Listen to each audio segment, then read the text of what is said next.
ओम नमः शिवाय महारुद्राय बाबा धवलेश्वराय बालालिंग महाप्रभु दीपम यदि परम ब्रह्म दीपम यदि जनार्दन दीप हरतु मे पाप पूजा दीप नमस्तुते धवलेश्वराय बालालिंगाय नमो नमः।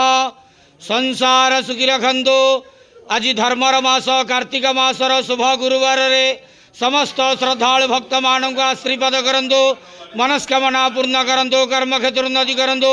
ग्रहरिष्ठ खंडन करंतु। जगतर मंगल करंतु। विश्वर कल्याण करंतु। आपण नाम प्रकाश करंतु। सेवकर डाक श्रवण करंतु। समस्त गुआवसा भक्त मानकर मनस्कामना पूर्ण करंतु। जो जो भक्त माने आपण पाखरे मानसिक रखिजंती तांका मानसिक पूर्ण करंतु। धवलेश्वराय बालालिंगाय नमो नमः। संसार सुखी रखंतु आनंदे के वार हरि बोलो।